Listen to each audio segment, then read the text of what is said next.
आज जो तुम मेरे से परामर्श लेने आए हो, क्या चाहते हो सही में कि मात्र इकट्ठे होकर के एक सम्मेलन बना करके जाना चाहते हो? क्या आज का दिन दिगंबर जैन समाज के इतिहास में स्वर्णांकित करना चाहते हो? आज के दिन में ही मात्र परामर्श चाहिए है या सदा सदा के लिए कोई संगठन चाहिए? आज का एक सम्मेलन हो तो मैंने सम्मेलन कर लिया, अभी और प्रोत्साहन दे दूंगा, आशीर्वाद है, जाओ रोटी पोटी खाओ और बाल बच्चे पालो, आराम से दुकान पे बैठो।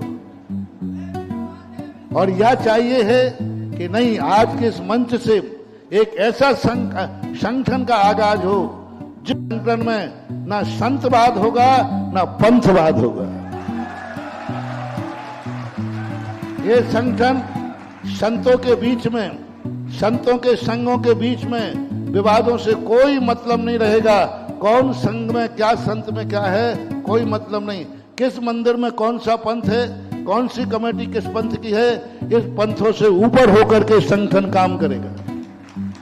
लेकिन जब इस संगठन में आओ तो हम किसी संत के नहीं हैं, हम किसी पंथ के नहीं हैं, हम किसी जाति के नहीं हैं, हम हैं मात्र, हम हैं मात्र, हम हैं मात्र।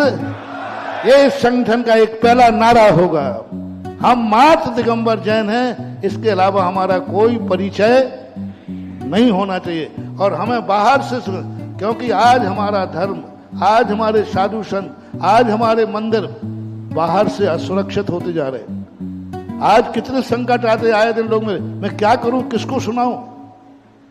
आज अभी हमने एक संगठन के लिए, किसी कार्य के लिए कोई बात थी चुनाव के समय, मैंने कहा मैं किसको आवाज लगाऊं, कौन है जो भारतवर्ष का नेतृत्व करता हो, जो भारतवर्ष की समाज को एक कर सकता हो।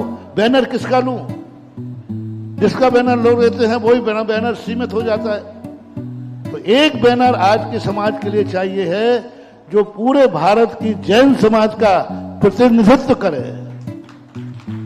तो आप सबकी राय हो तो एक ऐसा नाम दें जो सारे भारतवर्ष के लिए मान्य होना चाहिए।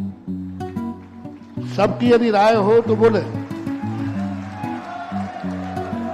ये सम्मेलन जो है तहसील स्तर का हो चुका है, जिला स्तर का हो चुका है, आज प्रांतीय स्तर का है और बहुत जल्दी ये भारतवर्ष भी होने की स्थिति में है। और जब भारतवर्ष की स्थिति में है तो क्यों ना नाम पूरा भारतवर्ष ये दिया जाए। बोलो, प्रांतीय दिया जाए कि भारतवर्षीय? तो भारतवर्षीय हमने कुछ नाम सोचा था, बहुत अच्छा नाम, बहुत विमर्श किया, बहुत चर्चा की, आईएएस ऑफिसरों से भी चर्चा की, सब राजनीतिक लोगों से भी चर्चा की, समाज के लोगों ने चर्चा करने के बाद एक नाम, सब लोग 9 बार नमोकार मंत्र पढ़े, ये नाम ऐसा हो कि भारत के लिए जैन समाज का झंडा ऊंचा उठा सके और आपका मस्तक भी ऊंचा उठ सके। 9 बार नमोकार मंत्र पढ़े, ऐसा नाम। इसका नाम होगा राष्ट्रीय जिन शासन एकता संघ।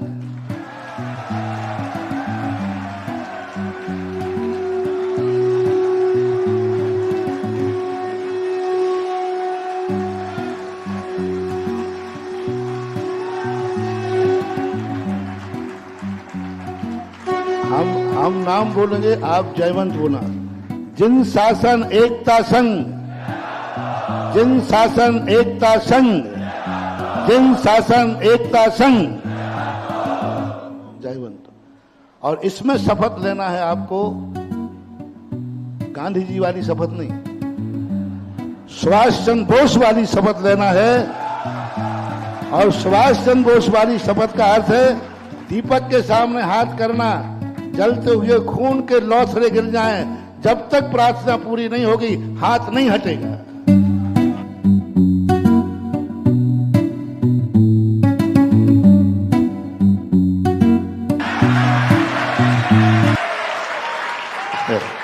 आप लोग किसी मीटिंग में बनाते ना, किसकी अध्यक्षता है, अध्यक्षता अलग से नहीं आता, उसी में से।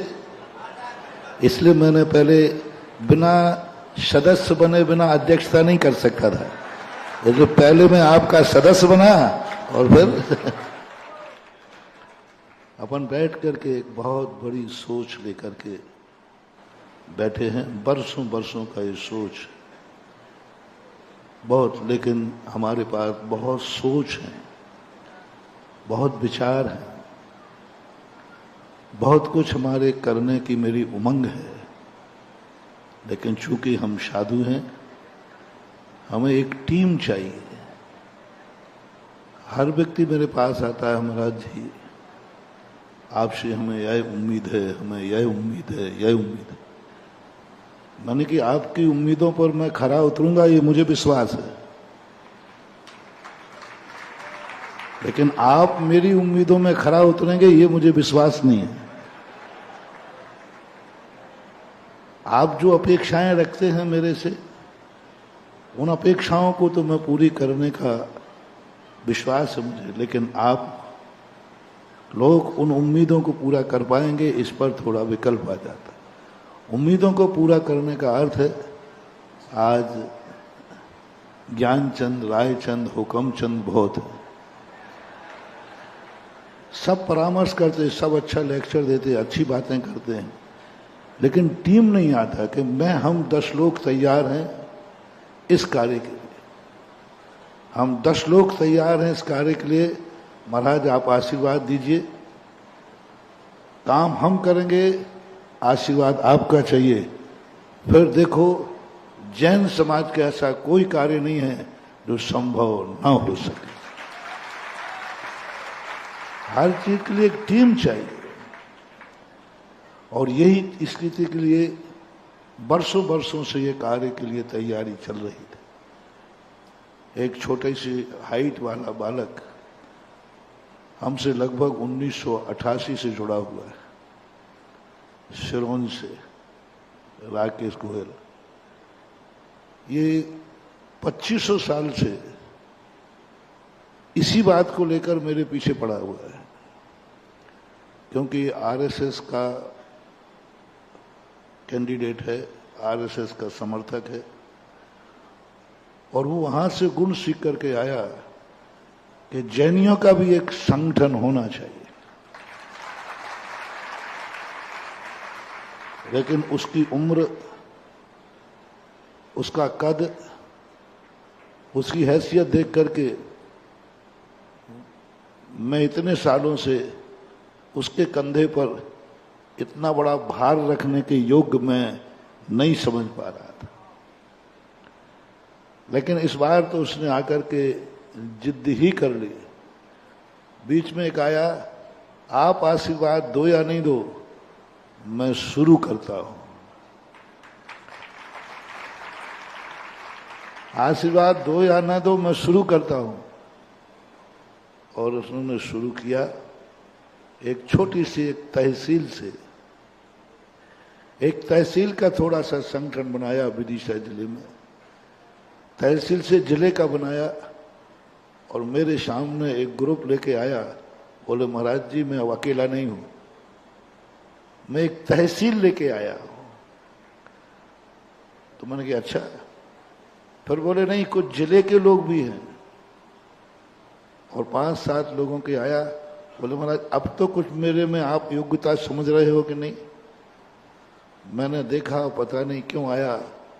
मैंने कहा मुझे लग रहा है कि ये कंधे तेरे बहुत बड़े भार को संभाल लेंगे, तो करो, शुरुआत करो। उस दिन उसने कहा अब मुझे प्रांत स्तरीय सम्मेलन का आशीर्वाद दो। तो मैंने कर लेना भोपाल में। बोले भोपाल में नहीं, वो तो आपके सानिध्य में होगा। हमने कही राजधानी तो भोपाल है। बोले हमारी राजधानी तो जहां आप हैं वहीं। और उन्होंने कहा कि नहीं, लोगों की मांग है कि यदि यह सम्मेलन कार्यक्रम महाराज जी के सानिध्य में रखा जाए तो समाज को विश्वास है कि ये सम्मेलन कुछ आगे कार्य कर पाएगा। जब इन्होंने ये विश्वास व्यक्त किया तो मैंने हाँ कह दिया। और मैंने तो यूं हाँ कहा था कि अधिक से अधिक एक सम्मेलन में 200-300 लोग आ जाएंगे और 200-300 लोग बैठ करके हमने कि हमारे कमरे में बातचीत कर लेंगे और निर्देशन देंगे। मुझे क्या मालूम कि हमारी दिगंबर समाज संगठन के लिए इतनी उत्साहित है। आपका उत्साह देख के रख रहा है कि आप बहुत दुखी हैं, बहुत त्रसित हैं। आपके बार होने वाले अत्याचारों से आप दुखी हैं। आप देख नहीं पा रहे हो अपनी समाज की दुर्दशा, आप सुन नहीं पा रहे हो अपनी समाज की दुर्दशा। आपको अपना भविष्य अंधकारमय दिख रहा है, आपको अपनी पीढ़ी का भविष्य अंधकारमय दिख रहा है। ये हमारे लिए आज आपका उत्साह बता रहा है। आपका उत्साह आज इतना ज्यादा, कल्पना से भी ज्यादा। राकेश ने भी यही कहा था कि नहीं 500 तो हम कर लेंगे, फिर बाद में बढ़ते बढ़ते वो तो आज वो प्रयास नहीं था, नहीं तो आज ये सागर स्थान कम पड़ जाता। और एक बार भी मैंने नहीं बोला, यदि यहां से और अब उत्साहित हो जाता, पर आज तुम्हारा उत्साह देकर के मैं भी द्रवीभूत हुआ हूं।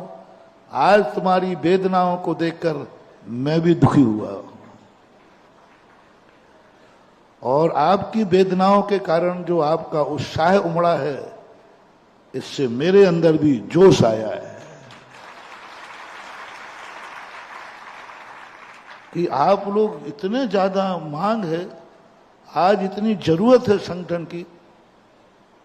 हम इतने टूट टूट कर इतने पिट चुके हैं, टूट टूट करके हम इतने लुट चुके हैं कि अब संगठित होने के अलावा कोई चारा नहीं बचा। ये उत्साह आपका बता रहा है, आपका उत्साह बता रहा है कि अब जुड़ने के अलावा, संगठन के अलावा इस दुनिया में जीने का कोई दूसरा सहारा, ना धन काम आएगा, ना ज्ञान काम आएगा, ना साधु संत काम आएंगे, ना भगवान काम आएगा। आएगा तो आज के युग में संगठन काम आएगा। हम भगवान की पूजा करते रहेंगे, भगवान काम नहीं आ पाएगा। भगवान किसी का काम नहीं करता, भगवान काम करने वालों को ताकत देता है। वो वर्कर नहीं है, वो कार्यकर्ता नहीं है, वो फील्ड पर कोई कार्य नहीं कर सकता। जैन दर्शन के साथ जिनेंद्र भगवान इस सृष्टि के कर्ता नहीं है, ना वे सृष्टि के कर्ता हैं, ना वे इसके निर्माता हैं, ना इसके वे संरक्षक हैं और ना इसके विध्वंसक हैं। जैन दर्शन के भगवान तो वो हैं जो करने वालों के लिए साहस देते हैं, करने वालों के लिए हौसला देते हैं, और करने वाले यदि उनका नाम लेते हैं तो हर कार्य करने में सफल होते हैं। तो करना तो हमें है। गुरु महाराज भी कुछ नहीं कर सकते, साधु संत भी, उनकी मर्यादाएं, उनकी सीमाएं हैं। वे भगवान से थोड़े नीचे हैं, लेकिन बंधन वही है जो भगवान को है। फर्क इतना है कि वे मुंह खोकर के आशीर्वाद देते हैं, हम लोग मुंह खोल करके और हाथ उठा के आशीर्वाद दे देते हैं। जनवाणी मां के अंदर भी कोई ज्यादा क्षमता नहीं है, उसमें सूत्र है, उसमें मंत्र है। उन मंत्रों से कुछ नहीं होने वाला, सिद्ध करने वाला हो तभी वो मंत्र कार्यकारी है। सिद्ध जिनवाणी नहीं करती, जिनवाणी मंत्र दे सकती है, सिद्ध तो हमें और आपको करना पड़ेगा। तो आज जो मांग है प्रासंगिक संगठन की, वो बहुत बड़ी मांग है। जैनियों का आज इतना बड़ा होकर के भी सब तरफ से सरकार के लिए हम सहयोग देते हैं। एक बार जैनियों किसी नेता ने कहा राजस्थान में कि महाराज जैनियों का राष्ट्र के लिए योगदान के संबंध में आप बोलिए।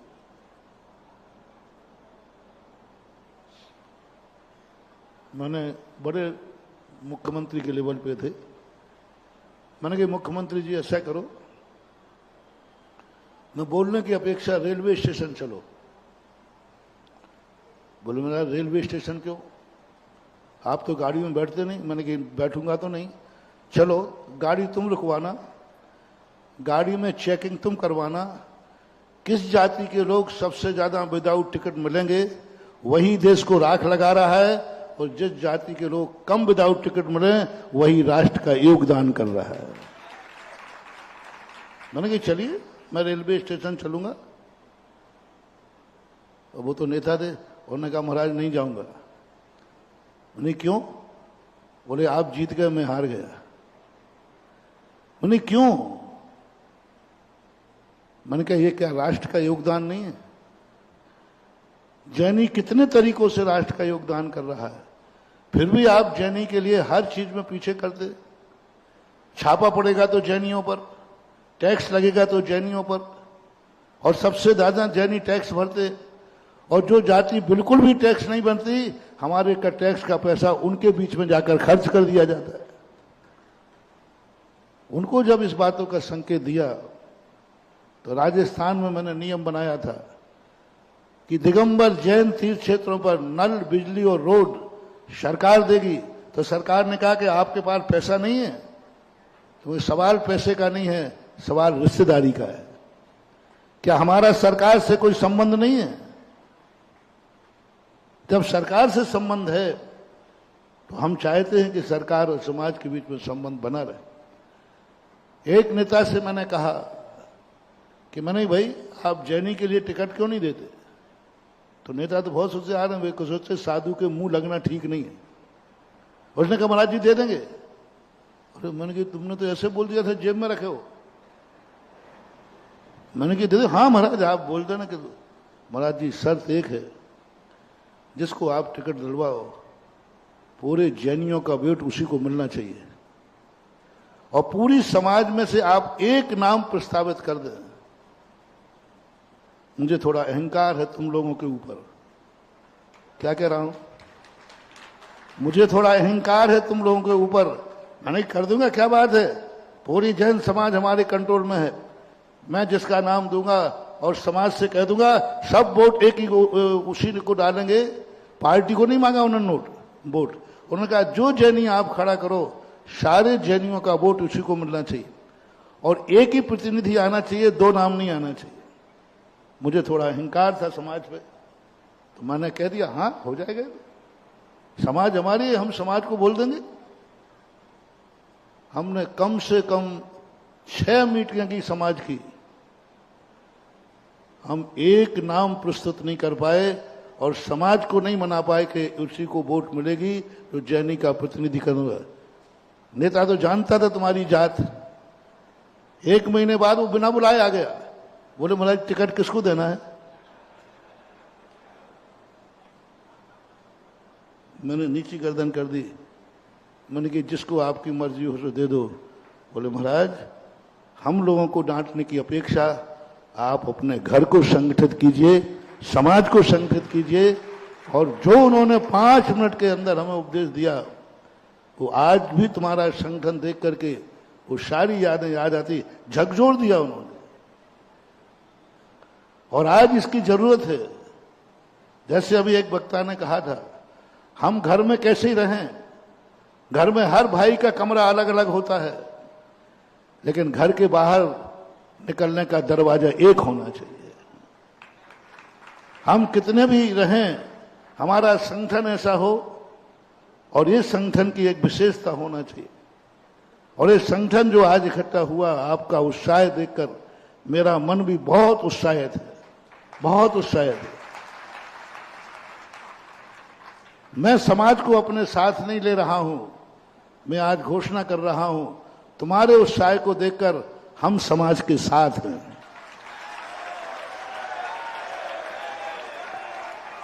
मुझे समाज का सहयोग नहीं चाहिए, मैं समाज को सहयोग देने के लिए तैयार हूं। समाज का जो आज उत्साह है, जो आपकी अंतरंग वेदना है, उस वेदना का जो उत्साह दिख रहा है, ये उत्साह वेदना का है, ये उत्साह खुशी का नहीं है। अंदर की वेदनाओं का उत्साह भी उत्साह होता है, क्योंकि जब वेदना से व्यक्ति दुखी हो जाता है तो किसी भी रूप में उसको दूर करने का उपाय की आवाज जहां से भी उठाई जाए, वेदना वाला व्यक्ति वहीं के लिए दौड़ पड़ता है। इस संगठन का सबसे पहले मैंने नियम बनाया था कि संगठन में कोई भी किसी भी व्यक्ति कोई वीआईपी नहीं होगा, कोई वीआईपी नहीं होगा। आरएसएस के अंदर कोई वीआईपी, राष्ट्रपति भी यदि वहां जाता है तो पहले पैंट पहन करके सामान्य जनता के बीच में बैठता है, वीआईपी नहीं। जैनियों का सबसे बड़े मंच का गरिमा है कि वीआईपी लोगों के कारण से पूरा का पूरा मंच और कार्यक्रम खराब हो जाता है उनके सम्मान में। और जिसका सम्मान हो गया और जिसका नाम छूट गया वो लोग साहब असंतुष्ट ग्रुप का नेता हो गया।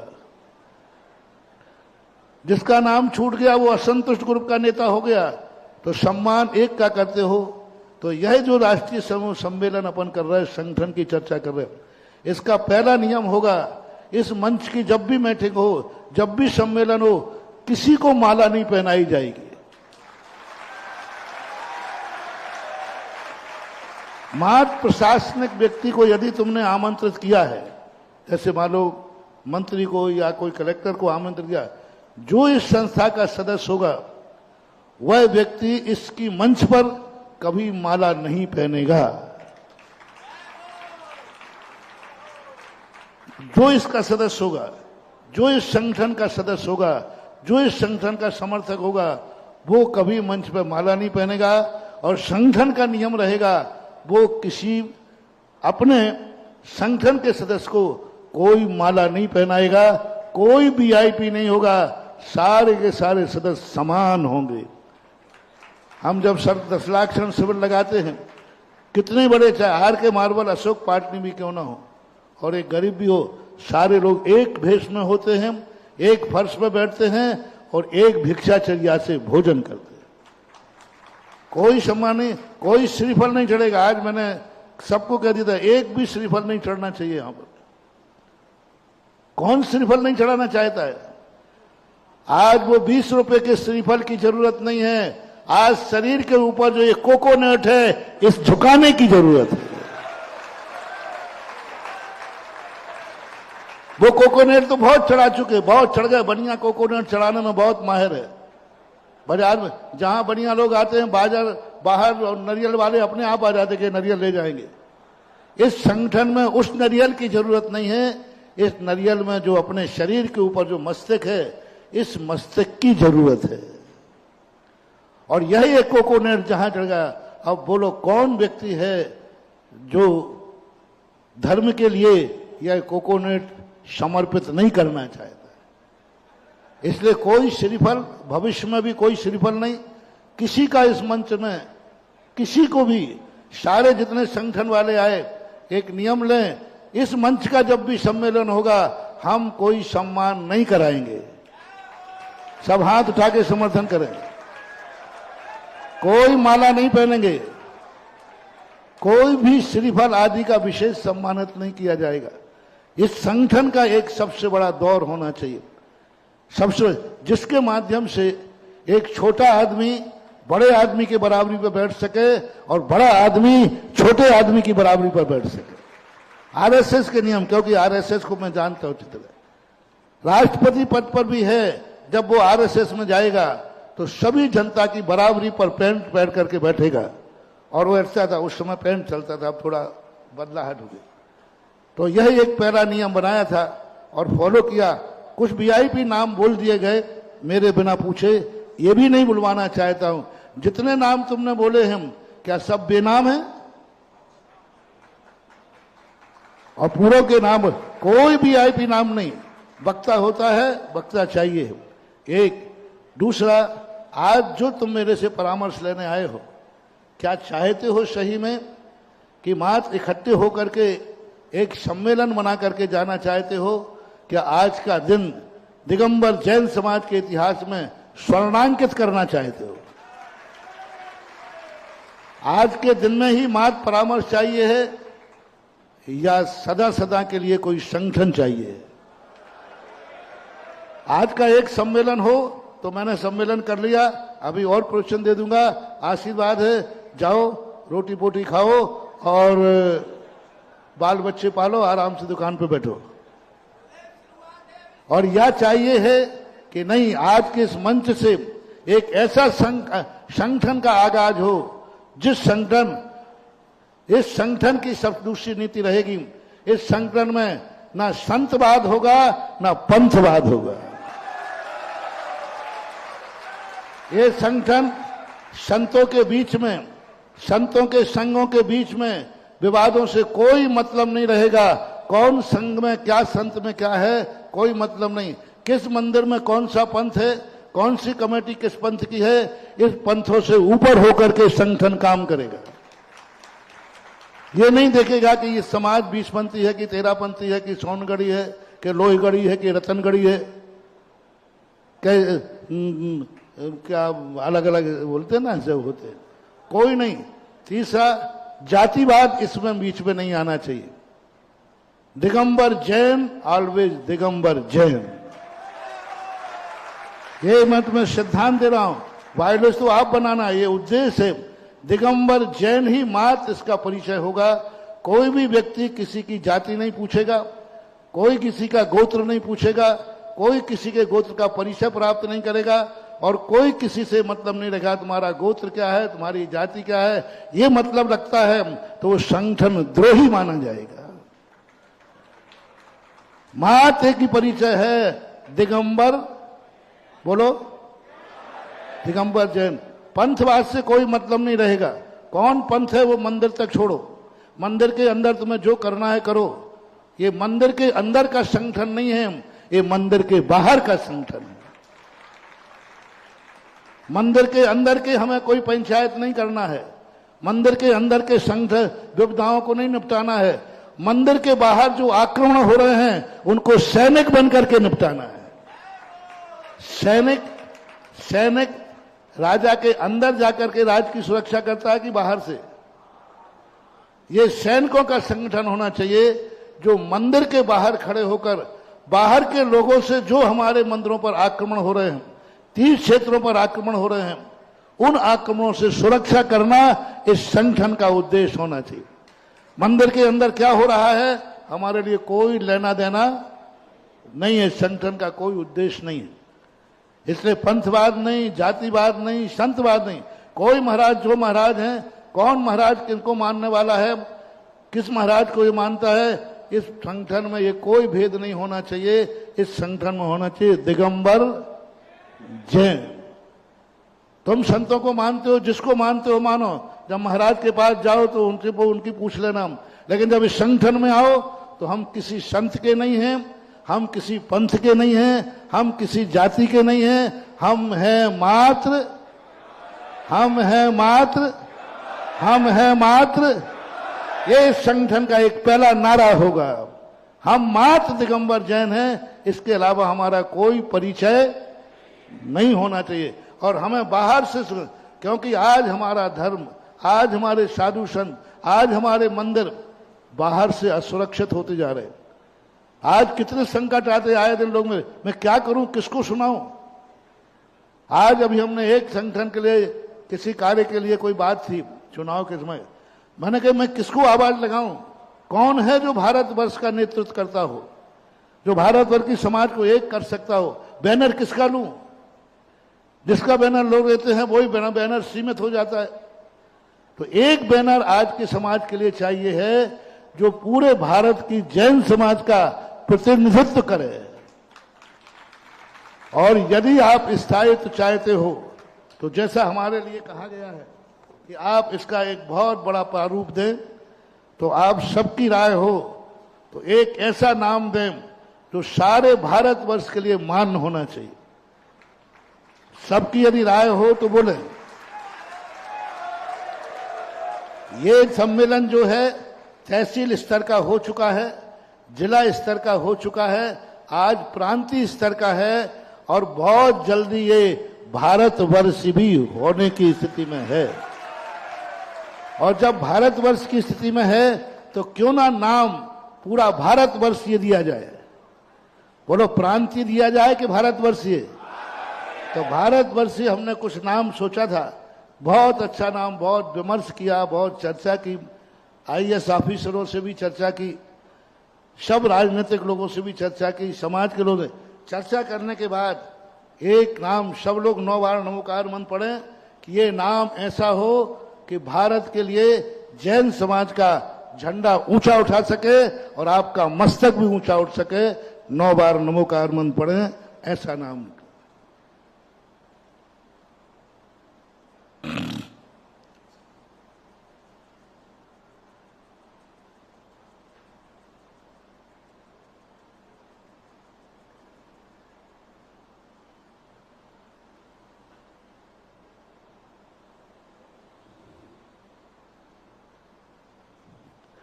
इसका नाम होगा राष्ट्रीय जिन शासन एकता संघ।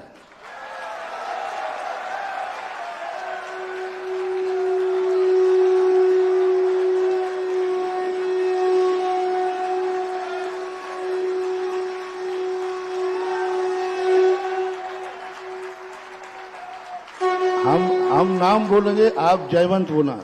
जिन शासन एकता संघ, जिन शासन एकता संघ, जिन शासन एकता संघ, जयवंत। और इसमें शपथ लेना है आपको, गांधी जी वाली शपथ नहीं, सुभाष चंद्र बोस वाली शपथ लेना है। और सुभाष चंद्र बोस वाली शपथ का अर्थ है दीपक के सामने हाथ करना, जलते हुए खून के लौथरे गिर जाएं, जब तक प्रार्थना पूरी नहीं होगी हाथ नहीं हटेगा। सुभाष चंद्र बोस का एक निश्चित समय होता था और उस प्रार्थना तक आपको हाथ रखना है। उसमें यदि आपका हाथ जलकर के लौथरे गिरने लग जाए तो जब तक प्रार्थना पूरी नहीं होगी तब तक आपका हाथ नहीं हटेगा। इतनी हिम्मत हो तो फिर इस संगठन के लिए हम बहुत बड़ा आशीर्वाद दें कि सैगन संगठन जयवंत रहे, जयवंत रहे। क्या है इतनी ताकत? बस ये बहुत बड़ी चीज है, बहुत बड़ी। इसका एक ध्वज होगा, ध्वज जो होगा इसके ध्वज में इसका रंग केसरिया होगा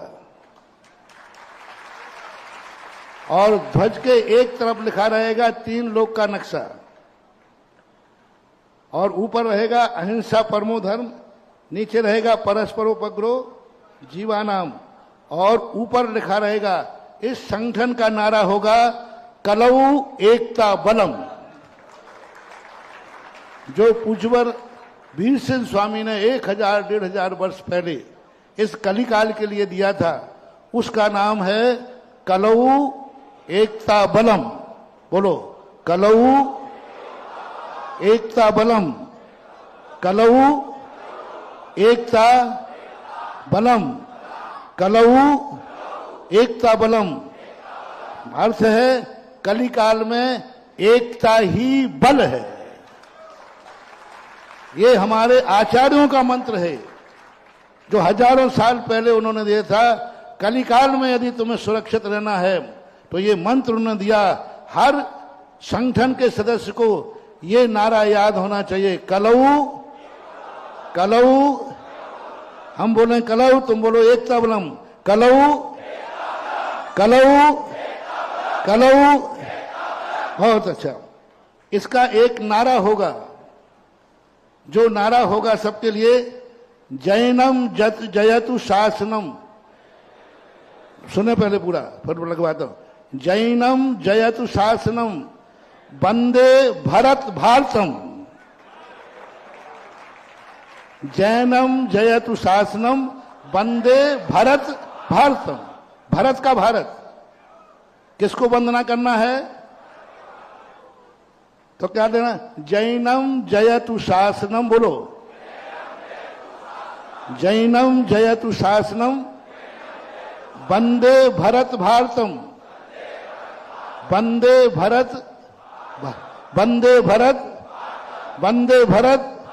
जैनम जयतु, जैनम जयतु, जैनम जयतु, वंदे भरत, वंदे भरत, वंदे भरत।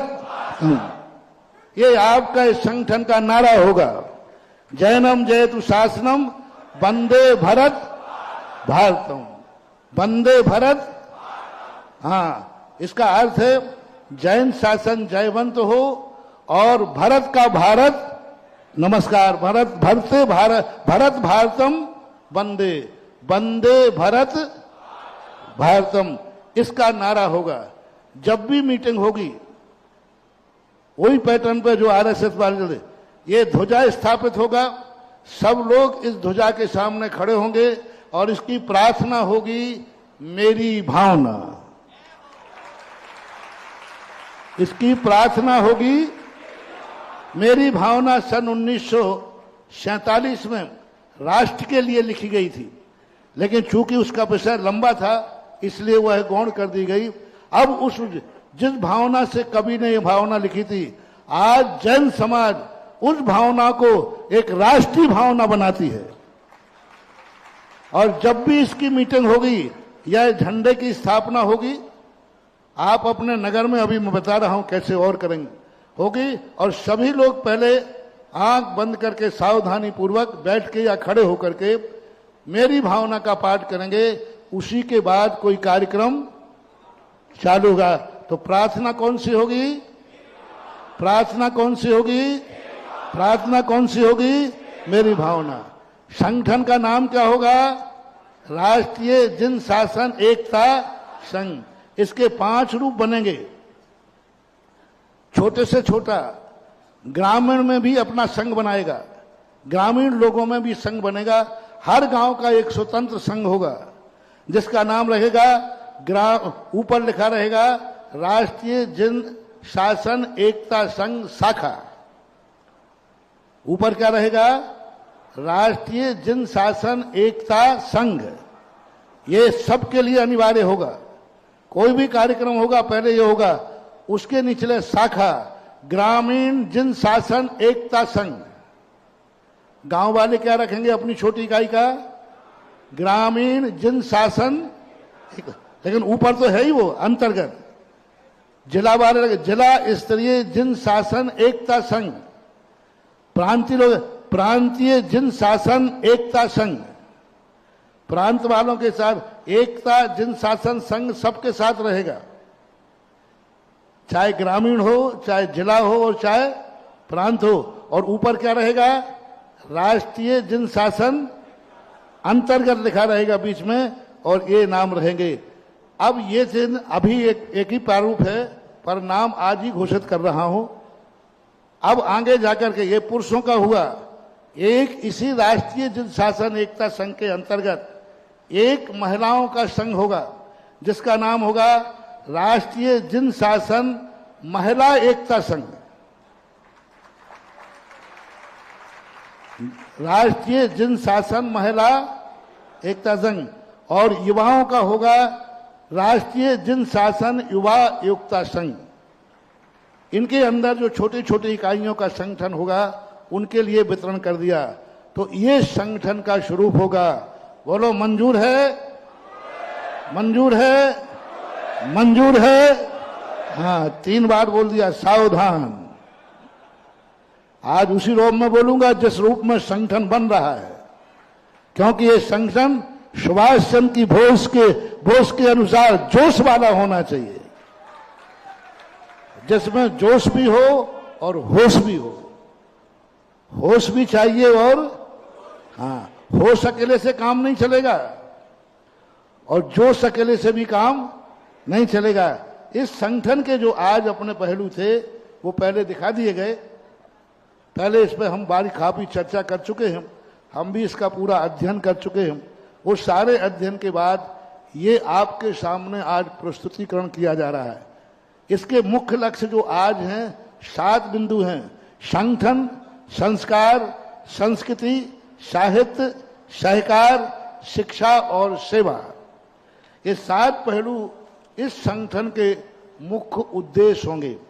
पहला, संगठन में हमने बता दिया कि जो आपको ग्रामीण स्तरीय, जिला स्तरीय और प्रांत स्तरीय, ये त्रिस्तरीय उप संगठन होंगे। एक अलग संगठन होगा। ये सब छोटे संगठन अपने अपने गांव के स्तर पर बनाएंगे। अपने गांव के लोगों को जोड़ करके कोई वहां चुनाव करेंगे, कोई प्रमुख बनाएंगे और उन्हीं का काम होगा। जिला स्तरीय, प्रांत स्तरीय उस चुनाव में कोई दखल नहीं करेंगे। हाँ, कोई विशेष आवश्यकता पड़ेगी तो राष्ट्रीय एकता संघ के मुख्य पदाधिकारियों को शपथ के लिए या व्यवस्था के लिए बुलाया, लेकिन इन उप संगठनों को राष्ट्रीय एकता संघ का पूर्णतः आदेश पालन करना होगा। उनका जो आदेश होगा वही आदेश आपको पालन करना पड़ेगा। आपका कोई अलग से उद्देश्य नहीं होगा, आपका अलग से कोई वायलोज नहीं होगा, आपका अलग से कोई कानून नहीं होगा, आपका अलग से कोई विधान नहीं होगा। राष्ट्रीय जन शासन एकता संघ का विधान ही आपका विधान होगा। कोई अलग से संस्था नहीं बनेगी, एक ही रजिस्ट्रेशन होगा, एक ही वायलोज होगा। एक ही वायलोज में ग्रामीण, जिला स्तरीय, प्रांतीय, महिला, युवा सब एक ही विधान में और एक ही कानून में चलेंगे और एक ही झंडा होगा और मौका पड़ने पर डंडा भी एक ही होगा। झंडा के झंडे से काम नहीं चलता, झंडा भी एक होगा और डंडा भी एक होगा। वो डंडा भी राष्ट्रीय एकता मंच से दिया जाएगा और झंडा भी राष्ट्रीय एकता मंच से दिया जाएगा। आपका झंडा नहीं होगा, झंडा राष्ट्रीय एकता मंच के कार्यालय से आपको मिलेगा और वो ही वहां से झंडा, आपका रजिस्टर राष्ट्रीय एकता मंच के कार्यालय में होगा।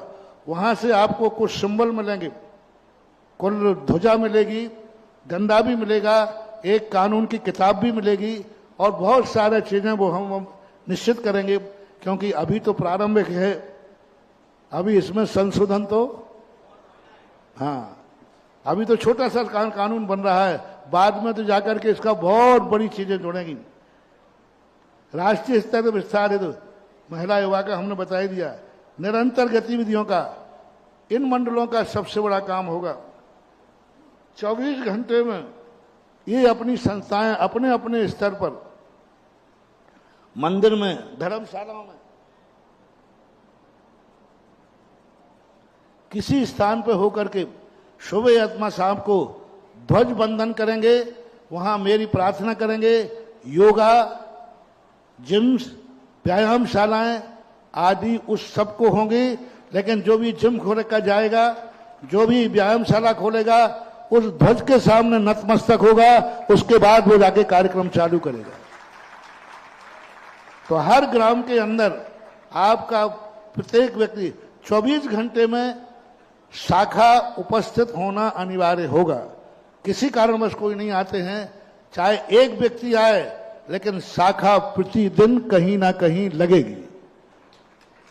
चाहे 15 मिनट को लगे, चाहे 10 मिनट को लगे, चाहे ध्वज लग करके मेरी भावना करके चले जाओ।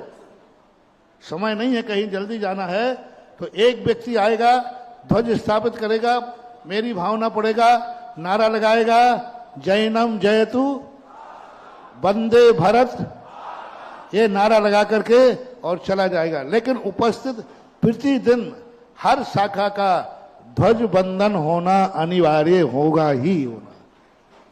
चाहे भले पूरे लोग, मान लो आपके 25 लोग हैं, कोई नहीं आए, 2 आ गए, 1 आ गया, जो उसका प्रमुख रहेगा उसको तो आना अनिवार्य होगा। और इससे क्या होगा कि प्रतिदिन यदि आपका ये ध्वज जीवित रहा तो आपकी समाज में एक जागृति बनी रहेगी। आपने आरएसएस वालों को देखा, वो यही काम करते हैं, कहीं भी जाके ध्वज स्थापित करते हैं, उसके सामने सूर्य आदि नमस्कार करते हैं और आ जाते हैं। तो संस्था बन जाती है लेकिन जीवित नहीं रह पाती, क्योंकि उसको निरंतर भोजन नहीं मिल पाता। निरंतर भोजन न मिल पाने के कारण संस्थाएं बनती हैं और डूब जाती है। इसलिए संस्थाएं वहां पर होना चाहिए और ये संस्थाएं अपने नगरों में बड़े स्तरों पर आवश्यक रूप से अनुषंगिक, सांस्कृतिक आदि कार्यक्रम करेंगे और संगठन के रूप में आप अपने, जैसे अभी तहसीलदार सब खड़े हुए थे, आप लोगों को एक प्रशासनिक, जितने भी पढ़े लिखे समाज हैं उनको अपनी शाखाओं में जरूर स्थान देना चाहिए। चाहे वो आईएएस ऑफिसर हों, चाहे वो तहसीलदार के स्तर के हों, चाहे पुलिस वाले हों, चाहे इंजीनियर हों, चाहे डॉक्टर्स हों, ये शाखाएं अपने नगरों में समय समय पर ऐसे लोगों का एक सम्मेलन करते रहना चाहिए। मान लो जिला स्तरीय है तो जिला स्तरीय यहाँ जैन कितने सर्विस में है अच्छी पोस्टों पर, उनका एक संगठन कम से कम साल भर में एक उनका सम्मेलन करके उनके विचार जाने और उनको भी अवगत कराएं। आप भली बड़े ओहदे पर पहुंच गए हो, लेकिन आप हो, आपका जन्म जैन समाज में हुआ है, आपका जैन समाज के प्रति भी कर्तव्य है। यदि प्रशासनिक ऑफिसर समाज से जुड़ा रहेगा तो वो समाज को कहीं ना कहीं काम आएगा। जो बड़े ऑफिसर बन जाते हैं प्रायः उनका समाज से संबंध टूट जाता है। जो मजिस्ट्रेट बन जाते हैं उनका समाज से संबंध टूट जाता है। जो बड़े आईएएस ऑफिसर बन जाते हैं समाज से संबंध टूट जाता है, क्योंकि वो इतने बड़े ओहदे पर पहुंच जाते हैं कि वो तुम्हारे बीच में आ नहीं पाते, और वो इतने बड़े ओहदे पर पहुंच जाते हैं कि तुम उनके ऑफिस में पहुंच नहीं पाते, क्योंकि वहां कानून होता है। इसलिए आप उनके लिए अपने बैनर पर, अपने मंडल पर बुलाइए और बुला करके और उनको परामर्श दीजिए और परामर्श लीजिए, क्योंकि प्रशासनिक लोगों के साथ समाज का संबंध सदा बने रहना चाहिए। जितने भी प्रशासनिक जैन लोग हैं उनका संबंध समाज से होना चाहिए, मजिस्ट्रेटों का भी होना चाहिए, तहसीलदार स्तरों का भी होना चाहिए। इनका संबंध समाज से बनाओ, और समाज से संबंध बना के रखोगे तो अपन लोग बहुत बड़ा कार्य कर सकेंगे। जैसे अभी तहसीलदार साहब ने कहा, उनके बोलने के बाद कितने लोगों को अच्छा लगा, सबने नंबर मांगा, और किसी का नंबर नहीं मांगा इतने वक्ताओं में, लेकिन उनकी बात पर कोई ऐसी दम थी, उनकी बातों के पहले आप लोग दुखी थे, और दुखी होने के कारण तुम्हें ऐसा लगा कि अरे ये तो बहुत मार्मिक बात कह रहे हैं, ये तो हमारे लिए जरूरत पड़ सकती है। तो संस्कारों का दूसरा पैटर्न रहेगा, पाठशालाओं का संचालन, व्यायामशाला योग। इस संगठन का मेन उद्देश्य रखो व्यायामशाला, और वो भी सशस्त्र व्यायामशाला। ये मेरा वाक्य नहीं है, ये ऋषभदेव का वाक्य है। ऋषभदेव ने जहां पिछी दी थी वहां तलवार भी दी थी। आप सब छत्री हो रहे, छत्री छत्रियों को तराजू नहीं दी थी, तलवार दी थी। लेकिन क्या करें, सारे ओरिजिनल छत्री सारे जैनी हैं, और ऋषभदेव ने जैनियों को तलवार दी थी। उन्होंने दो ही कहा था, या तो तलवार संभालो या पिछी संभालो, दो में से एक आज एक ले लो, कौन सी लेना है? या तो तलवार लो या पिछी लो। पिछी तो तुम्हारे बस की बात। और जब सारे जैनी छत्री क्या हो गए, ऋषभदेव की तलवार फेंक करके तराजू पे आ गए, जैनी से बनिया बन गए। अरे जैनी वैश्य जाति में है ही नहीं। शास्त्रों के अनुसार जितने अपने जैनी हैं, कोई भी जैन जाति वैश्य जाति नहीं है। सारी जैन जातियां का मूल स्रोत किसी राजा से है, और राजा सदा। एक भी जैन जाति, जितनी अपनी 84 जैन जातियां हैं, सभी जैन जातियों का मूल स्रोत राजा से है। यानी सब ओरिजिनल छत्री हैं, अपन वैश्य जाति में आकर के बहुत कुछ कमजोर बन गए। इसलिए सशस्त्र व्यायामशाला खोलें, अपने यहाँ जिम खोलें, पहलवान बनो, थोड़ा ताकत लाओ, चलते समय लोग लगे कि कोई आ रहा है।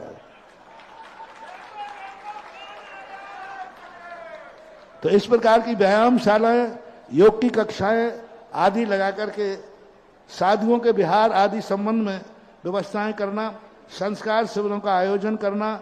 जैसे गर्मी की छुट्टियां आती हैं, उनमें समाज को संस्कारित करने के लिए शिविर लगाइए। भगवान आदिनाथ को विशेष प्रचारित करना जरूरी है, क्योंकि लोग महावीर स्वामी को अपन ने इतना प्रचारित कर दिया। अपन ने गलत नहीं किया, लेकिन लोगों ने ये मान लिया कि जैन धर्म के संस्थापक महावीर, और महावीर स्वामी यानी 2500 वर्ष पहले ही जैन धर्म की स्थापना हुई। दुनिया को ये दिखाना है कि महावीर तो अंतिम शासक थे, इसके पहले इस युग के 23 शासक और हो चुके। आदिनाथ का युग लाना है, और आदिनाथ के युग को जीवित करोगे तो भरत चक्रवर्ती जीवित होगा, और भरत चक्रवर्ती जीवित होगा तो भारत जीवित होगा, और भारत नाम बताएगा कि भरत चक्रवर्ती था जो जैन तीर्थंकर ऋषभ देव का पुत्र था। तो ये श्रृंखलाएं एक दूसरे से जुड़ी हैं। आदिनाथ भगवान के विशेष महोत्सवों को प्रोत्साहित करना इस संगठन का महत्व होना चाहिए। महावीर जयंती को तो सभी लोग मनाते ही हैं, लेकिन इस संगठन का मुख्य उद्देश्य जन्म हुआ 1925 में, RSS का जन्म आज ही हुआ था। तो इस प्रकार से आदिनाथ भगवान की जयंती, मोक्ष कल्याणक आदिनाथ भगवान के साहित्य पर गोष्ठियां इस संगठन का संस्कार रूप दूसरा उद्देश्य होना चाहिए। हमारे जैन समाज की ओरिजिनल जनगणना करना चाहिए। इस संगठन को अभी पहला उद्देश्य संगठन की जनगणना करने का होना चाहिए, पूरी समाज की जनगणना। आज सरकार की जनगणना हमारी सही नहीं आ रही, क्योंकि हमारे कितने लोग जैन नहीं लिखते हैं, गोत्र लिखते हैं, वो सब जैनियों में गर्भित नहीं होते।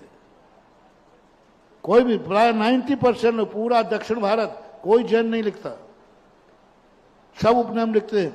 राजस्थान में सब पूरी समाज, खंडेलवाल समाज पूरी जैन नहीं लिखती, पाटनी, कासलीवाल आदि ये शब्द गोत्र लगते हैं। तो जैन शब्द का जो हमारी ओरिजिनल जनगणना हमारी खुद की होना चाहिए, और इस संगठन को एक अभियान लेके चलना चाहिए। जब भी राष्ट्रीय संगठन हो, इसमें जनगणना का उद्देश्य मुख्य होना चाहिए। अभी आपका प्रांत है, तो जो प्रांतीय स्तर की कमेटियां बने, वे कम से कम मध्य प्रदेश की जनगणना का तो एक एजेंडा जारी करें और उसको संकलित करें। संस्कृति, धर्मायतनों के दस्तावेजीकरण, बाउंड्री वाल निर्माण, सबसे बड़ी कमी हमारी संस्कृति में है। हमारे पास सब कुछ था और आज कुछ भी नहीं है।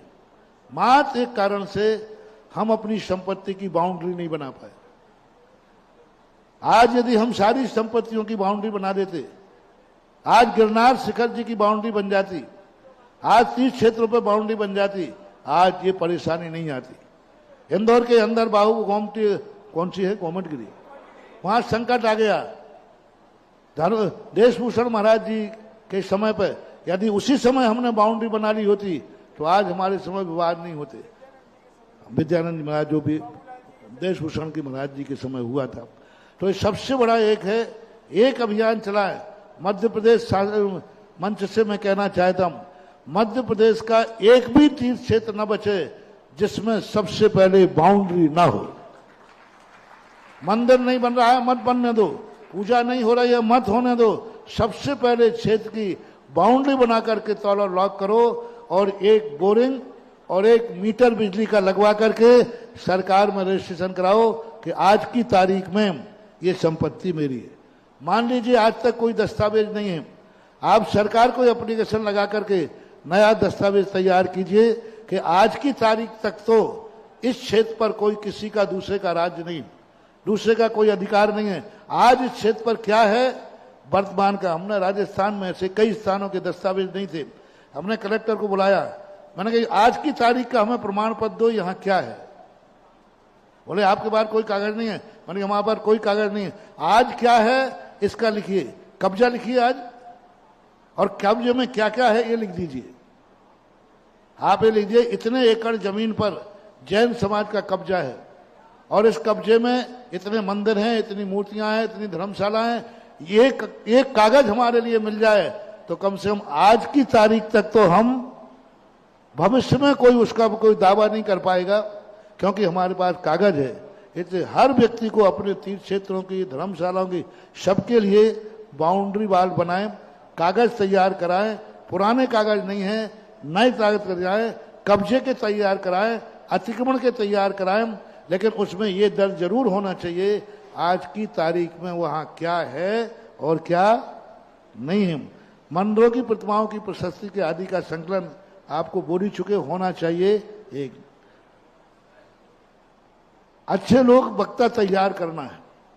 जैन समाज के संगठन का उद्देश्य, आरएसएस का सबसे बड़ी बुलंदी है आवाज। आरएसएस की सबसे बड़ी बुलंदी है आवाज, उनके पास ऐसे ऐसे वक्ता हैं जहां खड़े हो जाते हैं, मंच को हिला देते हैं और सभा को हिला देते हैं। तो इस संगठन के पास ऐसे वक्ता होना चाहिए, अमित पड़रिया जैसे। हाँ, ऐसे वक्ता होना चाहिए जो कि समाज के नाम पर जब बोलने की बारी आए तो समाज में जोश भर सके, समाज में होश भर सके, समाज के ठंडे खून को थोड़ा गर्म कर सके, गांधी जी के संस्कारों को सुभाष चंद्र के बोस में बदल सके, ऐसे वक्ता चाहिए। बताते हैं वक्ता में वो ताकत होती है कि मुर्दे भी उठ करके खड़े हो जाते हैं। युद्धों में वक्ताओं को, कवियों को रखा जाता था कि वो ऐसी कविताएं सुनाएं जिससे सेना में, तो ऐसे वक्ता भी आपको तैयार करना चाहिए। जैन समाज के पूरे भारत के अंदर ऐसे 100-200 वक्ता तैयार होंगे जो वक्तृत्व शैली में प्रवीण हो और उनको ज्ञान भी होना चाहिए। पुरातत्व का इतिहास हमें सुरक्षित करना चाहिए, पुरातत्व को बढ़ावा देना चाहिए, और पुरातत्व के अंदर जो अपने मंदिर पुरातत्व ने ले लिए उनसे कहना चाहिए, कल हम असमर्थ थे इसलिए हम रक्षा नहीं कर सकते, हमारे मंदिर हमें वापस करो, हम उनकी रक्षा करने में समर्थ। और पाठ्यक्रम आदि जो मीडिया पर है उसके लिए चलना चाहिए। और एक साहित्य, जैन कथाओं का प्रकाशन, एनिमेशन, मंदिरों में चित्रण आदि, सबसे बड़ा अभी साहित्य के संबंध में एक कार्य आपको करना चाहिए। जितने भी जैन स्कूल हैं, नैतिक शिक्षा के नाम पर छूट है। पहली LKG से लेकर हर क्लास का एक जैन धर्म का कोर्स होना चाहिए। हम इतने विद्यालय चला रहे हैं, वहां हम कोई जैन धर्म की नमोकार मंत्र भी नहीं पढ़ सकते। जैन स्कूल है, क्योंकि आज CBSE सकते। अरे धर्म की नहीं सुनाएंगे, हम नैतिक शिक्षा के नाम से सुनाएंगे। हम नवोकार मन धर्म के नाम से नहीं सुनाएंगे, हम नैतिक शिक्षा संस्कार के नाम से सुनाएंगे, जिससे बुद्धि बढ़ती है, साहस बढ़ता है। ऐसे आइटम उसका देंगे। बुद्धि और साहस बढ़ाने वाला मंत्र जैन धर्म का नहीं। हम कथा देंगे तो उस कथा को संस्कार के रूप में बदलेंगे, लेकिन जैन कथा होना चाहिए। कथाओं का नाम का रूपांतरण, राष्ट्रपति शंकर दयाल शर्मा ने एक बार कहा था कि यदि भगवान के महावीर के 5 सिद्धांतों पर जैन शब्द का लोग विकल्प न करें तो इन 5 सिद्धांत में विश्व की हर समस्या का समाधान है। मात इसलिए लोग नहीं करते हैं, अरे ये तो जैनियों के सूत्र हैं। जैन विशेषण लगने से वह सब लोग गड़बड़। अपन जैन विशेषण हटा करके 5 महाशील व्रतों को हम नैतिक शिक्षा के रूप में, अहिंसा से राष्ट्रीय चेतना, सत्य से सामाजिक सुधार, अचौर्य से जीवन दान, अब्रह्म से, ब्रह्मचर्य से समाज का नैतिक उत्थान, परिग्रह से समाजवाद, समाजवाद का सूत्र अपरिग्रहवाद। अपन ना लगे जैन धर्म का सूत्र, क्या लिखे? सामवाद, सामवाद का सूत्र अपरिग्रहवाद। अपन ना करें कि अपन कोई ब्रह्मचारी बना रहे हैं, अपन ये करें कि ब्रह्मचर्य समाज के नैतिक पतन से रोकता है, और उसमें लिखें बलात्कार, रेप आदि जो हैं, ये ब्रह्मचर्य व्रत का प्रचार होगा तो ये सब रुक जाएंगे। हम चोरी के लिए नैतिक शिक्षा दे दें, हम सबके लिए दे सकते हैं। तो एक नैतिक शिक्षा का कोर्स हम 3-4 सालों से प्रयास कर रहे हैं। हमारे स्नातक परिषद से भी हमने कहा था, लेकिन ये लोग सब बातें करके जाते हैं, काम कुछ नहीं करते। आप लोग करें, कोई भी करें, एक नैतिक शिक्षा का पूरा कोर्स होना चाहिए, MA तक का। LKG से शुरू हो और MA तक का कोर्स चले। अभी अपने पास जैन स्कूल 12वीं कक्षा तक ज्यादा है, तो 12 कक्षा का कोर्स चलाएं। कुछ विश्वविद्यालय अपने हैं, जैसे मुरादाबाद में यूनिवर्सिटी, मुरादाबाद में है तीर्थंकर, उसके अंदर आप उनका कोर्स तैयार कर दीजिए, हम पूरी यूनिवर्सिटी में हर क्लास में अनिवार्य कर देंगे। तो ऐसा कोर्स तैयार करना चाहिए। प्राकृत भाषाओं को जीवित रखना है, प्राकृत भाषाओं को अपन को प्रयास करना है यूनिवर्सिटियों में। अभी कानपुर के अंदर ऐसा किया गया। विज्ञान, गणित आदियों में जो विद्यार्थी अच्छे नंबर लाते हैं उनको पुरस्कृत करना चाहिए। सहकारिता, सामाजिक जनगणना अपन ने ले लिया, सामाजिक सर्वेक्षण के आधार पर कमजोर परिवारों की सूची तैयार करना चाहिए। आज ऐसी बात नहीं है कि हम तैयारी नहीं कर सकते। हम कमजोर समाज के लिए, जो पढ़ने में कमजोर हैं, अच्छे नंबर लाते हैं, उनको उठाने का प्रयास करो। लोग इसलिए उनको नहीं कर पाते कि लोग उनको पहचानते नहीं है। आज लोग, जो गरीब लोग तो कम लाभ लेते हैं, बेईमान लोग ज्यादा लाभ लेते हैं। यदि आपके पास सूची रहेगी कि इस नगर का, ये गांव का व्यक्ति गरीब है, तो तुम्हारी रेपुटेशन पर भारत का कोई भी सेठ उस बच्चे को आज गोद लेने को तैयार है। आज हमारे पास बच्चे आते हैं, यदि उनका सही सर्टिफिकेट आता है तो पहली बात तो जो सर्टिफिकेट भेजता है गांव का लोग, सबसे पहले मैं उसे ही फटकारता हूं कि तुम्हारी समाज इतनी गरीब है कि एक दरिद्र के लिए सुधासागर के कमंडल के पास भेज दिया। तो 50% तो वही कहता, महाराज जी आप आशीर्वाद दो, उस बच्चे को मैं ही गोद ले लेता हूं। क्योंकि हमारी समाज, हर गांव की समाज इतनी परसेंटेज में समर्थ है कि अपने पड़ोसी गरीब को कम से कम उस बच्चे को पढ़ा तो सकती है। कोई समाज गरीब नहीं है, तो गरीब बच्चों के लिए जो अच्छे नंबर लाते हैं उनको पढ़ाएं, कोचिंग कराएं और उनके योग्यता को। अल्पसंख्यक सुविधाओं का बहुत बड़ा कार्य है। अल्पसंख्यक लाभ हम ले नहीं पा रहे। हम लोग धार्मिक स्तर पर अल्पसंख्यक हुए हैं, बहुत बड़े इस पर चर्चाएं हुई। मेरे पास भी प्रशासन आया, मेरे पास भी भैरव सिंह शेखावत ने एक बार बहुत बड़ी 1 घंटे की चर्चा की कि आप अलग क्यों होना चाहते हैं। तो मैंने कहा कि मैं अलग इसलिए नहीं होना चाहता हूं कि हम तुम अलग हैं। कानून है कि मंदिरों की पूजा, लॉ कानून है, एक ऐसा कला बना हुआ है सभी का कि मंदिर में पूजा भक्त के अनुसार होगी। भक्त चाहे तो शराब चढ़ाएगा, भक्त चाहे तो बलि चढ़ाएगा, भक्त जैसा चाहे अपने देवता को खुश कर सकता है। मैंने कहा ये कानून से हमें खतरा है, क्योंकि कल के दिन हमारे मंदिरों में मांसाहार हो जाएगा, शराब हो जाएगा। इसलिए हम वो कानून चाहते हैं कि मंदिर के अनुसार भक्त पूजा करेगा, भक्त के अनुसार मंदिर की पूजा नहीं। आज अल्पसंख्यक में अपन को ये लाभ है कि हमारे मंदिर की जो आमना है, परंपरा है, उसी के अनुसार भक्त आएगा। वो चाहे कि मैं यहाँ ये करूंगा, नहीं कर सकता। आपने नियम बना दिया इस मंदिर में धोती दुपट्टा से प्रवेश करेगा, तो वही नियम लागू होगा जो मस्जिद में सिर ढकने का नियम लागू होता है। अल्पसंख्यक वाले को ये छूट मिलती है। और जो शैक्षणिक सुविधाएं हैं वो लेना चाहिए। राजनीतिक भागीदारों के लिए जो मैंने आपको वेदना व्यक्त कर दी कि हर व्यक्ति को कम से कम चुनाव आवे, ये संगठन कोई ज्यादा कार्य नहीं करे, पूरे जैनियों को इकट्ठा करके एक चौराहे पर सभा लगा देवे कि जैनी अब संगठित हो गए। एक जिले में जब चुनाव आए, सागर से करता हूं मैं शुरुआत, कहता हूं, जब चुनाव आए सागर के पूरे जैनी, पूरे जिले के 1 लाख जैनी 3 बत्ती पे इकट्ठे होकर के बस एक है चुनावी सभा, जिसका नाम क्या हो, चुनाव का निर्णय। 1 लाख व्यक्तियों की सभा देख करके अच्छे अच्छे नेता हिल जाएंगे और आपके व्यक्ति को बुला करके टिकट देंगे। आज देखिए आपके संगठन के अभाव में 4 बार चुनकर आने वाला अभी 1 बार भी मंत्री नहीं बने और 1 बार चुनकर आने वाले मुख्यमंत्री बन गए। ये कमी इनकी नहीं है, ये कमी हमारी और आपकी है, हमारे आपके संगठन की है।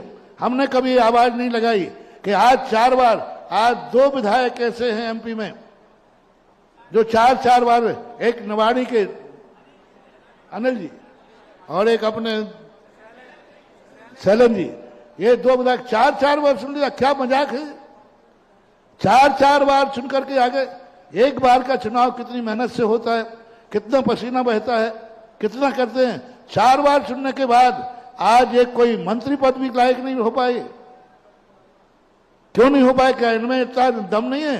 दोनों एक बहुत अच्छे कार्यकर्ता हैं, राष्ट्रीय समर्थक हैं, राजनीति के बहुत अच्छे ज्ञाता हैं, लेकिन समाज का संगठन का अभाव होने से, क्योंकि आज मंत्रिमंडल जो बांटा जाता है जाति स्तर पर बांटा जाता है, कौन सी जाति ऊधम करने वाली है उस जाति का मंत्री बना दिया जाता है,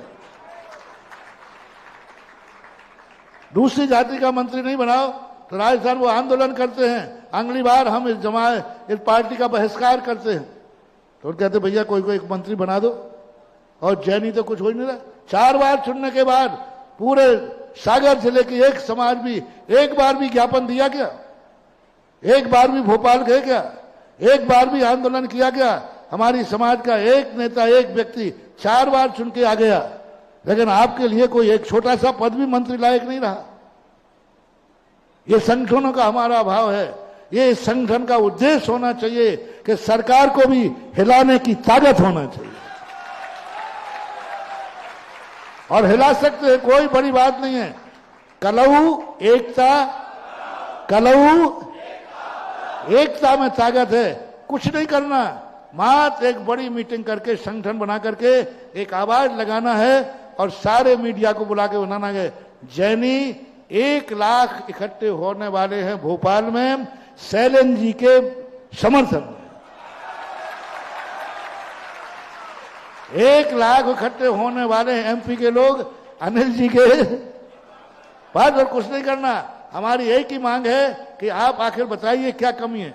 4 बार चुनने के बाद आवाज लगाओ, आज नहीं कल सुनाई होगी। आवाज कभी खाली नहीं जाती है। कोशिश करने वालों की कभी हार नहीं। हमने कोशिश ही नहीं की। बताओ किस समाज ने विचार किया? किस समाज ने, जब मंत्रिमंडल का बंटवारा हुआ, क्या कोई जैन समाज ने जाकर के मुख्यमंत्री से एक बार भी चर्चा की? क्या एक बार भी ज्ञापन दिया? मैं पूछना चाहता हूं सागर की समाज से, मैं पूछना चाहता हूं भोपाल की समाज से, मैं पूछना चाहता हूं मध्य प्रदेश की समाज से, क्या प्रयास किए गए? क्या आवाज लगाई? अरे नहीं मानेंगे तो नहीं मानेंगे। सवाल ये नहीं है कि मुझे सफलता मिली या नहीं मिली, सवाल ये है कि हमने एक कदम बढ़ाने की हिम्मत की। और जैसे वो कहा था ना, रोशनी का निर्णय तो हवाएं करेंगी, वही दीप बचेगा जिसमें औकात होगी। रोशनी में कितनी दम है, ये निर्णय कौन करेंगी? हवाएं करेंगी। हवाओं से निर्णय होता है कि रोशनी में कितनी दम है। एक झोंके में बुझ जाए तो क्या? अरे हवाओं के तूफान आने दो, कितनी हवाओं के तूफान आ जाए, उन तूफानों में भी हमारी ज्योति जलती रहे, यही तो दीपक की पहचान है। हवाएं तय करेंगी रोशनी की हिकायत कि उस किस दीपक में कितनी दम है। पर आप लोगों ने आवाज लगाना चाहिए, और ये होना चाहिए। तीर्थ स्थानों के संबंध में अभी आपके वीरेश जी बोले थे, सम्मेद शिखर जी में, और उसके पहले कटनी के सुधीर जी भी बोले थे। तीर्थ क्षेत्रों के संबंध में हम बहुत जागरूक होना है। यहाँ जैन का सवाल नहीं, ये मंडल, ये संगठन दिगंबर जैनियों का बन रहा है। अभी एक संगठन वो बनना चाहिए जिसमें श्वेतांबर दिगंबर जैन हो। एक संगठन वो बनना चाहिए जो मात्र दिगंबरों का ही हो। क्योंकि आज हम यदि संगठन बना देंगे, एक बहुत बड़ी संस्था जैन मिलन की बनी थी, आज वो दिगंबर के लिए किसी काम में नहीं आती, क्योंकि उसमें दोनों हैं। जब दिगंबर श्वेतांबर किसी क्षेत्र पर लड़ते हैं, फिर ये संस्था क्या काम करेगी? जब दिगंबर श्वेतांबर दोनों एक तीर्थ क्षेत्र पर लड़ाई हो रही है, तो फिर ये संगठन क्या काम करेगा? क्योंकि दोनों हैं। बल्कि हमें दोनों की संयुक्त कमेटी बनाने से हमारे लिए कानून में बाधा जाती है। मजिस्ट्रेट ये कहता है, जब सम्मेलन में आप दोनों बैठते हो, जब कमेटी में दोनों हो, तो फिर तीर्थ क्षेत्र में अलग अलग क्यों है? जाओ दोनों मिलकर पूजा करना, सुबह तुम कर लेना, शाम को तुम कर लेना। मजिस्ट्रेट तो माइंडेड होता है, वो कहता है आपकी कमेटी में तुम एक हो, तुम दोनों के पदाधिकारी एक हो, तुम्हारा संगठन एक है, फिर मंदिर में अलग अलग क्यों कर रहे हो? मंदिर भी जाओ, दोनों मिलकर के करना, और दोनों मिलकर के बंटवारा हो जाता है। तो धर्म के क्षेत्रों में, समाज के क्षेत्रों में दिगंबर श्वेतांबर ना एक थे, ना एक हैं, और ना एक रहेंगे। क्योंकि हमारा समाज का जो धर्म का संरक्षण है, वो हमें धर्म का संरक्षण है। राजनीतिक क्षेत्र में दिगंबर श्वेतांबर दोनों एक थे, एक हैं और एक। मंदिर के जो बात आएगी वहां हम अलग अलग हैं, और जहां मंदिर के बाहर की जब राजनीति की बात आएगी तब हम एक हैं। एकता का नारा लगाते समय सुधीर से मैं कहना चाहूंगा, एकता का नारा लगाते समय होश में रखें कहीं शिखर जी न चली जाए। एकता का नारा लगाते समय ध्यान रखें कहीं अंतरिक्ष पारसनाथ न चला जाए। एकता का नारा लगाते समय ध्यान रखें कहीं श्री महावीर जी पर संकट न आ जाए। एकता का नारा लगाते समय ध्यान रखें कि हमारे मंदिर खतरे में न पड़ जाए। इसलिए एकता का नारा कहां लगाना चाहिए, इस पर पूरी समाज को विचार करना चाहिए। एकता नारा अच्छा तो लगता है, लेकिन एकता नारे में यदि हम सारे लुट गए तो, और लुट ही रहे हैं। इसलिए एकता का नारा, इसलिए यह दिगंबर जैन संगठन है, जैन संगठन नहीं। क्या है इसका नाम? दिगंबर जैन संगठन है। दिगंबर तीर्थ क्षेत्रों की रक्षा करना, दिगंबर समाज की रक्षा करना, दिगंबर साधुओं की रक्षा करना, दिगंबर संस्कृति को बचाना, ये इसका उद्देश्य है। हाँ, एक और हमने बनाया संगठन जो जैन राजनीतिक चेतना मंच, नाम आगे पीछे हो सकता है, जैन राजनीतिक चेतना मंच, उसके में दिगंबर श्वेतांबर सब एक हैं। वो भी मेरे सामने हुआ, उसका भी नाम मैंने दिया। उसमें हम करते हैं आओ दिगंबर श्वेतांबर भाई भाई, लेकिन उसका नाम क्या दिया है? दिगंबर राजनीतिक जैन चेतना मंच, ऐसा नाम दिया। तो राजनीतिक चेतना मंच के नाम पर हम सब एक हैं। दिगंबर श्वेतांबरों को एक होना चाहिए होते। तो हम नारा लगाते समय ध्यान रखते हैं कि यहां हमारा पर्पस क्या है। बोलो यहां तुम्हारा पर्पस क्या है? तीर्थ क्षेत्रों की रक्षा करना। तो तीर्थ क्षेत्रों की रक्षा जैन एक उस पर नहीं होगी, दिगंबर जैनियों का संगठन होगा तो होगा। क्योंकि आज जैन तीर्थ पर सबसे ज्यादा झगड़ा, सबसे ज्यादा विसंवाद हम दोनों भाइयों में हो रहा है, दिगंबर और सिद्ध। तो हमें इससे कैसे निपटेंगे? इसलिए दोनों समाज के जैनियों के एकता का मंच क्या है? जैन राजनीतिक, आप लोग भी ज्ञान कर लें। कोई कहे कि भाई ऐसा मंच बनाओ जिसमें दिगंबर श्वेतांबर एक हों, तो आप उसका नाम क्या देना?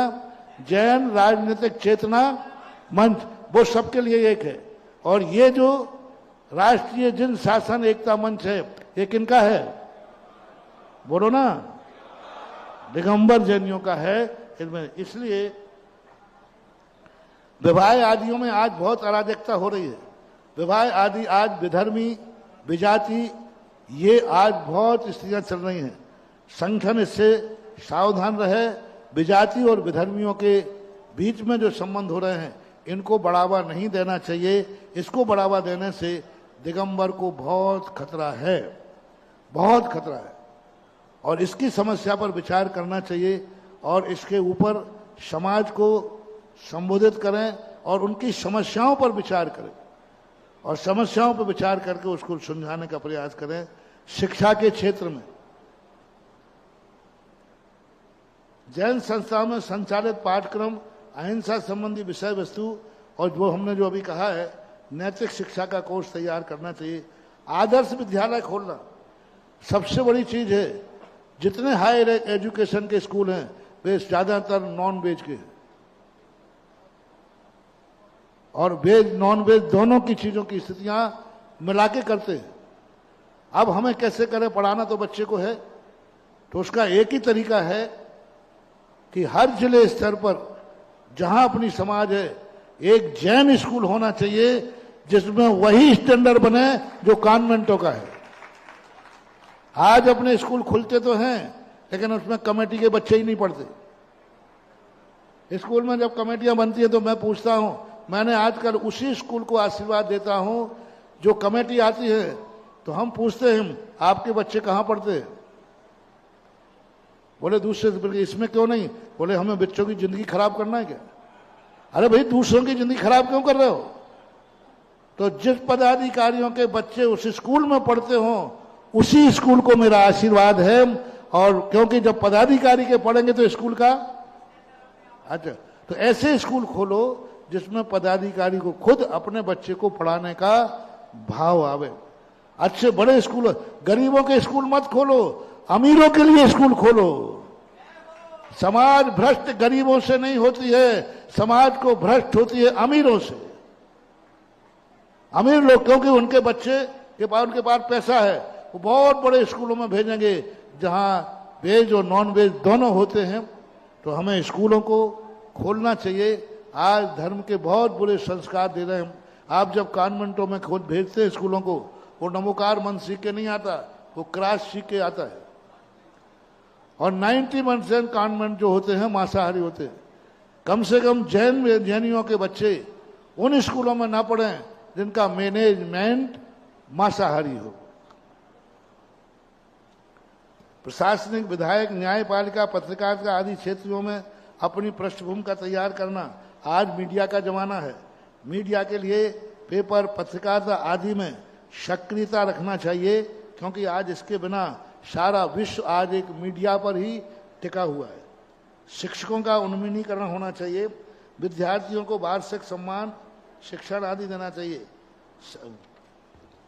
सेवा के क्षेत्र में, जीव दया के क्षेत्र में गौशालाओं के माध्यम से कार्य करें। दिव्यांगों के उपकरणों का सहयोग करें। चिकित्सालय, औषधालयों की स्थापना करें। जैसे पूज्य गुरुदेव ने, भारत का सबसे बड़ा मस्तक उठाने वाला कोई स्थान है तो उसका नाम है भाग्योदय। आज भारत का पहला दिगंबर जैनियों का एक औषधालय है, भाग्योदय, जो पूज्य हमारे गुरुदेव विद्यासागर महाराज की सोच है। उन्होंने इस भाग्योदय अस्पताल को खोलने में कितना अपमान सहन किया है, इसी समाज ने कितना विरोध किया है, कितनी पत्रिकाएं निकाली वो तो हमें मालूम है। कितना बुरा भला वर्ग सुनना पड़ा है इस भाग्योदय के लिए, इस अस्पताल के लिए। कितना बड़ा बुरा, कितने बुरे गंदे लेख निकले, लेकिन मेरे पूज्य गुरुदेव ने इनकी कोई परवाह नहीं की। आज यही भाग्योदय सारे भारत की दिगंबर जैन समाज का मस्तक ऊंचा कर रहा है।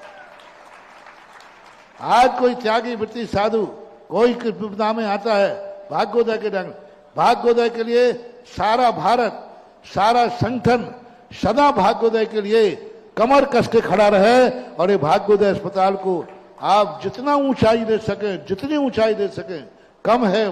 मेरे पूज्य गुरुदेव की इच्छा थी भाग्योदय के साथ एक मेडिकल कॉलेज भी यहां होना चाहिए, जो भाग्योदय संस्था के अंतर्गत हो। भाग्योदय मेडिकल स्कूल कॉलेज हो, एक मेडिकल कॉलेज हो, बहुत बड़ा, उनका बहुत बड़ा। और एक अपना भाग्योदय तीर्थ है जिसके लिए पूरे भारत की समाज एक होकर के भाग्योदय को ऊंचाइयां दे सकती है, देना चाहिए। आज अपन भाग्योदय की भूमि पर बैठे हैं तो ये गर्व करके जाएं कि हमारे जैनियों के पास एक भाग्योदय नाम की अस्पताल है, जो सारी सातों जातियों की सेवा करने में दिन रात लगी हुई है। और आज सागर में इसका स्थान सबसे प्रथम आ रहा है कि हर व्यक्ति भाग्योदय से, क्योंकि यहाँ दया है, करुणा है, लोभ नहीं है, कमाई नहीं है। जब मौका पड़ता है तो हमारे भाग्योदय की कमेटी उस मरीज को गोद में उठा करके दवाई करती है। ठीक है, कोई बात नहीं।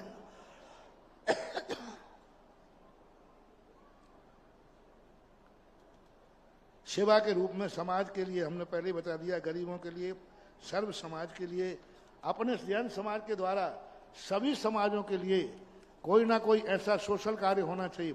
वहां धार्मिक कार्य ही नहीं करना है, क्योंकि हम भारत में रहते हैं। महावीर स्वामी ने अपना साधुओं से कहा, तुम्हें ही जीवित नहीं रखना है, एक चींटी को भी जीवित रखने का सोचना है। तुम्हें ही जीवित नहीं रखना है, चींटी को भी जीवित करना है। इसी जैन समाज को स्वयं को ही जीवित नहीं रखना है। भारत में रहते हैं तो भारत के हर व्यक्ति के लिए कोई ना कोई सोशल कार्यक्रम होना चाहिए। ये सारी चीजें, तुम मेरे पास कुछ मांगने आए थे, मैंने छप्पड़ फाड़ के दे दिया। अब तुमने कितना लिया, कितना नहीं लिया, क्योंकि तुम्हारा उत्साह देख करके मेरे मन में भी उत्साह आया। हालांकि मैं 2 मिनट में यूं यूं करके जा सकता था। आशीर्वाद, बहुत अच्छा, बढ़िया, करो, बहुत अच्छा, बहुत अच्छा, बहुत बढ़िया, करो भैया, आशीर्वाद, ये कह के भी जा सकते थे। लेकिन तुम्हारा जोश, उत्साह देख करके, और मैंने आशीर्वाद पहले दिया। राकेश बाबू, तुम्हारी मेहनत, तुम्हारी 20 साल की लगन, 20 साल के मेरे धक्के खाए हैं इसमें। और आचार्य श्री ने एक वृत्त दिया था, पड़े रहो दरबार में धक्का धनी के खाओ, एक दिन ऐसा आएगा स्वयं धनी बन जाओ। ये 20 साल से मेरे धक्के खा रहा है, मैं इसको कितने बार कमरे से बाहर निकाल चुका। अरे भैया मैंने ये माथा मत खराब कर, तू बाहर जा। आखिर वो पड़ा रहा, आज उसकी सफलता हो गई और उसकी मेहनत से आज ये इतना बड़ा जागरण हुआ है। माचिस की ज्योति बहुत छोटी होती है लेकिन प्रकाश, ज्योति छोटी होती है लेकिन प्रकाश बड़ा होता है। राकेश बाबू एक छोटी सी ज्योति है लेकिन उसने इतना बड़ा प्रकाश कर दिया कि आज सारा मध्य प्रदेश एक पंडाल के नीचे बैठा है। आगे की क्या गतिविधियां होंगी, क्या बायोलॉज होगा, क्या बनाना है, ये तो अब आप लोग बैठ करके ही कार्य करेंगे, क्योंकि वो कार्य हमारे द्वारा होना संभव नहीं है। हमारा तो एक ही बात है, ये संगठन समस्त विवादों से दूर रहे और एक समाज के उत्थान के संबंध में सोचे। नकारात्मक सोच नहीं, पावर थिंकिंग, पॉजिटिव थिंकिंग। दूसरा क्या, पॉजिटिव थिंकिंग संगठन का सूत्र होना चाहिए और पॉजिटिव थिंकिंग ही नहीं, पावर थिंकिंग होना चाहिए। पॉजिटिव थिंकिंग के बाद यदि पावर थिंकिंग नहीं है तो मात्र हम कल्पनाएं करके ले जाएंगे। और पॉजिटिव थिंकिंग होना जरूरी है लेकिन तुरंत पावर थिंकिंग होना चाहिए। तो ये पावर के लिए आज मेरे पास आए हैं। लो मैं सबके सामने इसे पीछे से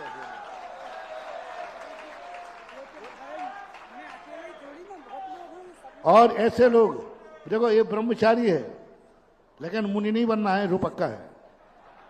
लेकिन ये क्योंकि आरएसएस में तो ऐसे 5 लोग चाहिए हमें जो आरएसएस के समान ब्रह्मचारी व्रत लेकर समाज के लिए समर्पण को तैयार हों कि हमें कुछ नहीं चाहिए, ना परिवार चाहिए, ना कुछ चाहिए।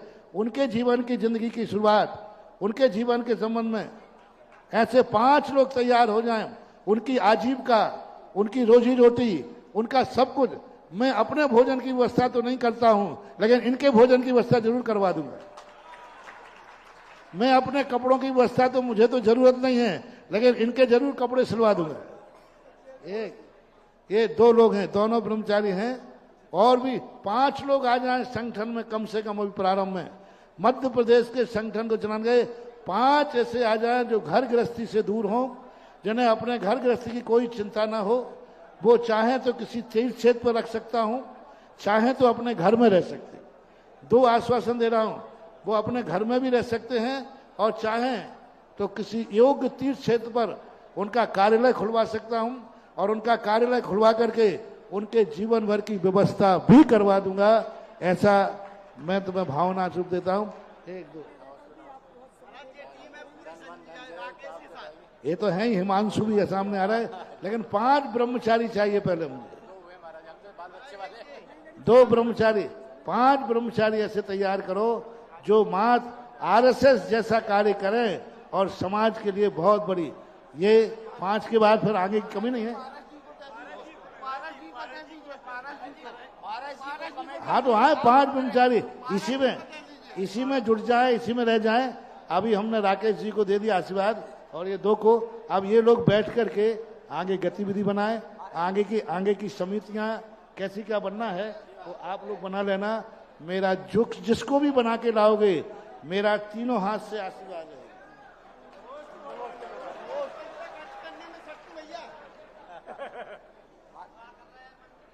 ओम शांति। देखिए 5 मिनट के लिए और आप सभी लोग रुक जाएं। 5 मिनट और आप बोलो महावीर भगवान की।